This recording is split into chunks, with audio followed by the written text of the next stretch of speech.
What's up, ladies and gentlemen? It's Saturday morning, another beautiful day in New Jersey. Now, I recently got a comment that said, isn't a beautiful day in New Jersey an oxymoron? But you know what it is? Like, you don't realize about New Jersey, if you've only flown into Newark Airport and all you saw was like the factories and the refineries and, you know, that city atmosphere, you might have a bad impression of New Jersey. But I gotta tell you, living here is pretty good. You have awesome beaches, you have the mountains and like the wooded areas and the forests. You have farmland galore. You're very close to both New York City and Philadelphia. So you really have like all of the best things you could want in the area. Not to mention we have all four seasons, you know, as far as weather. We really don't have any natural disaster type stuff. Like you don't get a lot of tornadoes and, you know, weather is pretty moderate in most instances. It's really a decent place to live. It's just expensive. Let's do our Saturday morning inventory walk. We still have the one white Bolt. We still have the 19 Chevrolet Trax. We do have the red Bolt in the showroom and the iron gray Chevy Blazer still in the showroom. We have a white Blazer here and another black one. We do have this Traverse RS still. However, I think there's a deal on this because it shows that it's pending in our system. And we got a bunch of Silverados in. 6 of these are the FL model, which is like an LT All-Star edition. And I got 2 Trail Bosses in, but as you could assume, obviously both of these have been sold before they got here.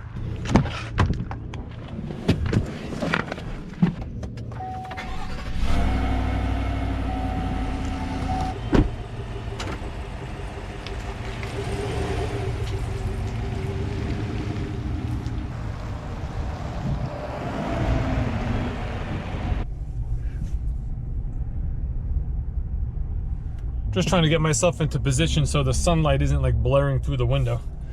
Looks like a good angle right there.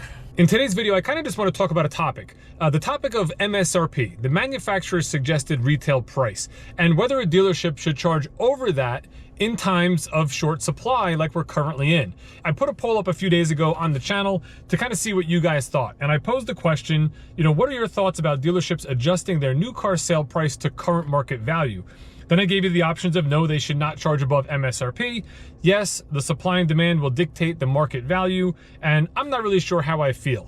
Well, after about 600 votes, 65% of you said that they should not charge over MSRP, 24% of you said that they should or should be able to, and 11% are not really sure how they felt about it. So in this video, I want to kind of just talk about what I think and also go over some of the comments that you guys left in that poll. So what is MSRP? It's the manufacturer's suggested retail price of a vehicle. And if we look at a window sticker, let's say the one for this Trail Boss that I'm in right now, around the center of the sticker, you'll see it says standard vehicle price of $51,500. And just above that, it says that it is the manufacturer's suggested retail price. Below that, you see that says options and what the pricing of those options are. So this particular model has a convenience package 2, which is $1,300. It has the bed protection package, which is $685. It has the black 20-inch painted aluminum wheels for $500. You have a trailer brake controller for $275. You have the power up and down tailgate, which is a $185 option. That brings us to a total option price of $29,445, bringing the vehicle price with the options to $54,445. Then you have to add the destination fee that the manufacturer charges, which is $1,695, bringing the total vehicle price of this particular Trail Boss to $56,140.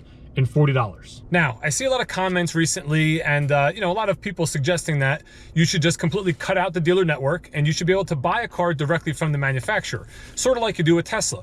Well, Tesla's window sticker is what Tesla sells the vehicle for. So I'm imagining that if General Motors sold direct to consumer, you would pay $56,140 for the car. No questions asked, that would be the price. But in the current model, we have buying programs through General Motors, like first responder, healthcare, educator. We have rebate programs, consumer cash, we have bonus cash. We have rebates for loyalty. We have rebates for competitive ownership, competitive leases. You even have, like right now, a Costco incentive on certain vehicles. So there's a lot of different programs that General Motors will put in place to help reduce the price of that car. In addition to that, you have a network of dealers who compete against each other for your business. So a lot of those dealerships obviously are going to try to reduce their pricing to be more competitive, to hopefully attract and bring you in as a buyer and sell you the vehicle. So in normal instances, and I've been doing this for about 16, 17 years, pretty much every vehicle is discounted off this total vehicle price or off MSRP. It's a very rare instance that we would ever charge above that price. And normally those reasons are only things like limited production models. So for instance, back in the day when the 2006 Corvette Z06 first came out, we were selling those cars at 10,000 or so over MSRP, but it was a very limited production run. Nobody really needs a Z06. It's a toy. You're buying it for the experience and for the joy of owning and driving that vehicle. So people generally understand that there may be a premium on that particular vehicle. Today's circumstances are completely different because I'm competing with dealers that are charging $5,000 over MSRP on like everything: Traverses, Tahoes and Suburbans, Silverados. You know, Silverado Trail Boss is up to $10,000 over MSRP. And they're doing this because basically the supply is very little and the demand is still there for the vehicles. And you will get people that will pay those premiums on a vehicle. Now, here's what my thoughts are. You know, could or should a dealership be able to charge over MSRP for their vehicle? I think absolutely they should. If they, you know, if the market dictates a higher value for a vehicle, it's no different than how you're paying more at the grocery store right now. You're paying more at Home Depot. You can pay more for airfare. I mean, there's every market out there is basically up right now and is basically inflated their prices at the current moment. I think the automotive industry kind of gets a bad rap for it because it's really one of the last industries where you can really negotiate a price, and there's enough information online where you can tell whether you've negotiated a price to where you're at a very fair competitive value or even a below market value for a vehicle. Like if you go to a furniture store, you can surely try to negotiate furniture, but there's no Kelley Blue Book for furniture. You really don't know what they're making on that furniture. Jewelry, same thing. You know, probably some of the highest markups are in the jewelry industry. You really don't know how much you're saving and what the value is of what you just bought.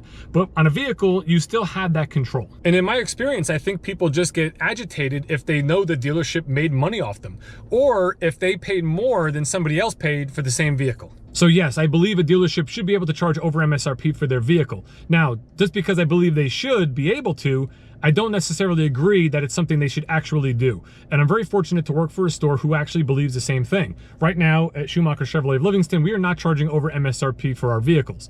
We're doing that because we're keeping people very happy. We're fielding phone calls all day long, which one of the first things people are asking is, how much are you charging over MSRP? And when we tell them that we're not, it's like an immediate appointment and it's almost an immediate sale, especially if we had the vehicle inbound or we're doing like a factory order. So where other dealerships may sit on a car for 35, 40 days trying to sell it at 5, 10,000 over, I'm personally just writing factory orders and rolling vehicles that are inbound, you know, as fast as I can, you know, which is great. And to boot, we're selling them at MSRP, which means I'm making more money. The dealership's making more money. And again, most importantly, we're keeping clients happy. This is a very rare instance where people are coming in and they're actually happy to pay MSRP for a vehicle, you know, less their rebates and whatever they may qualify for. So to me, it's a win for the dealer, it's a win for the salesperson, it's a win for the customer, and hopefully customers will remember that. And when they come back 3 years, 5 years later to buy another vehicle, they're not gonna go to the store that's charging them 5, 10,000 over, they're gonna come back to me because I didn't take advantage of a situation, you know, at a given moment for short-term gains.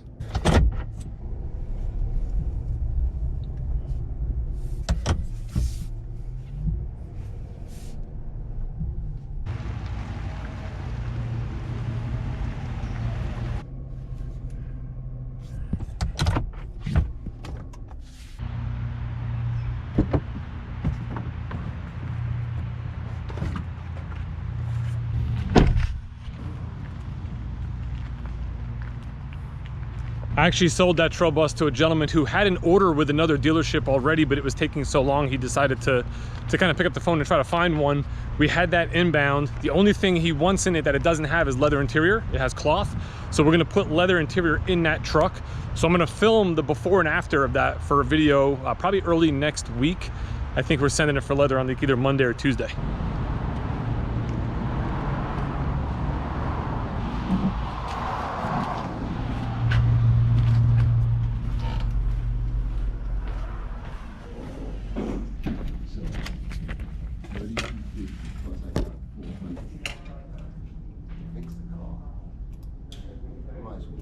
We got no emails or no messages to respond to at the moment, so we're gonna go take our comments that you guys left, and we're gonna go talk to Sal and see if we can get any input out of Sal on these, on your comments, your reactions to that poll.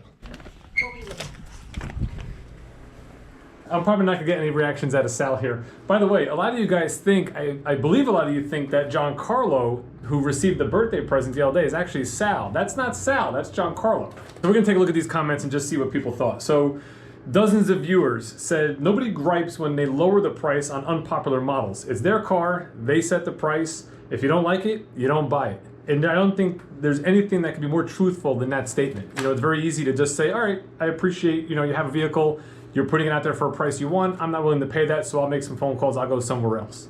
We're fine with that as dealerships, by the way. Here we go, this is what I like. I hope they understand that customers will remember who charged over MSRP and who didn't when all this is over and things get back to normal. They might make a huge profit now, but in the long run, you've lost customers.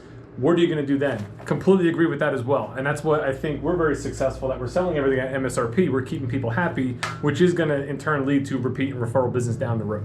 So the manufacturer fails to develop a reliable supply chain, and now the consumer has to pay for their failure. I don't exactly know what happened, but the stories I've heard with the chip shortage is factory in China got like a massive COVID outbreak, they had to shut the place down, which delayed it. I've heard that because there was such a surge of buying things like laptops and computers for kids working home and businesses sending their employees home, a lot of chips went to that. I heard that a plant in Japan, I think, March 19th, completely burnt to the ground, so that delayed it. And I also heard that they were building them in Taiwan, these chips, and it takes like 8 million gallons of water per day to run through this factory, which I don't know if this is true or not, but they're in like a severe drought. So there's been a number of things that kind of stacked up that really created the situation that we're in. Additionally, it takes 4 months to produce the chip, 1 month to get that to the factory that's going to be utilizing the chip, and then another month to get out to the consumer, so it's a 6-month lag time. I also heard that Toyota is suffering the least from this, but after that tsunami hit Japan, they like restructured how they do their supply chains, and that's why they handled this so well. Plus, I believe they manufacture their own chips. That could be. Sal, you're very quiet over there. I am. This is something I think that's pretty messed up. So there's a lot of discussions in the Ford Mach-E forums. The Mach-E is their new electric vehicle. That people are ordering the Mach-E from like 8 months ago at MSRP, but when they're showing up to pick it up at dealerships, dealerships are now tacking on $2,500 to $5,000 over MSRP, assuming that if you want it that bad, they'll just pay for it. I guess they're figuring that if you don't want it, you won't, and they'll just sell it to somebody else. That, I think, is probably the worst thing. Like, there's one thing charging over MSRP. There's another thing telling somebody that you're going to charge them MSRP and then changing that price because when the car showed up 7-8 months later, the market has changed. That's what gives dealerships a bad name, which is exactly what they said in the comment. It's it gives dealership a bad reputation. But if you have anything you want to add to this topic, just drop it down in the comments and we can continue discussion. It's a very interesting time that we're in right now, and we'll see how long it takes to get out of it.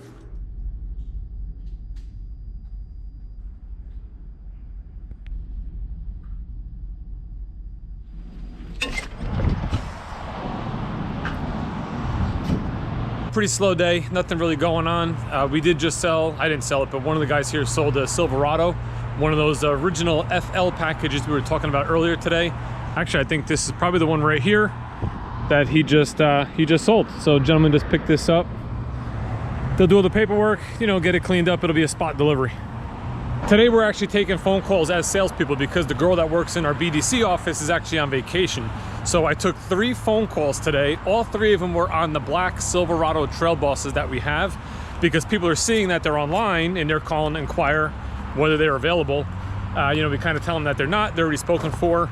I just looked, we do have a North Sky Blue Trail Boss and a Satin Steel Trail Boss that should be built maybe before the end of the month into early July, which are still available. So we'll have 2, hopefully, you know, within about a month and a half. I figured I'd show you this. This is a Dodge that we took in on trade the other day. It's lifted up. It's got some big Mickey Thompsons on it, which look great. 5.7 liter Hemi. Nice looking truck. In the red, all matching body color. Looks like it's got a little bit of damage on the front here, on the bumper. Not sure if that's something we're gonna fix or if we're just gonna keep it cosmetically as is. This is their, what does Dodge call this? A quad cab when it's the smaller back seat. Oh, one big bench. So there's a plus. When you look at the Chevys, it's 2 split seats rather than one full bench. So if you needed to have like part cargo, part passenger, you have a little bit more versatility there. I don't know, this is a 2019. I don't know if they're still like that for 21, or if that's just something in a smaller cab. Maybe if you go to like the big cab, their larger 4-door vehicle, it'll have a split seat. Pretty nice dashboard. You got a nice big open compartment here to put whatever you might be, your passenger might be carrying around. No backup camera. Actually, it should have a backup camera somewhere. Maybe in the mirror. Yep, there it is. So backup camera in the mirror versus on the screen. This seems like it's a little bit more of a base style truck. It does have some nice storage with USB ports inside the center stack here. No storage underneath. You got a trailer brake controller, 4-wheel drive controls, and then your electronic shifter. 35,714 miles on it. It looks good. Whoever lifted it up and put the tires on it and the wheels, they did a nice job. I don't know what this gentleman traded it in for, but we just recently got this in a couple days ago. Let me back it up. We'll get a better look at it.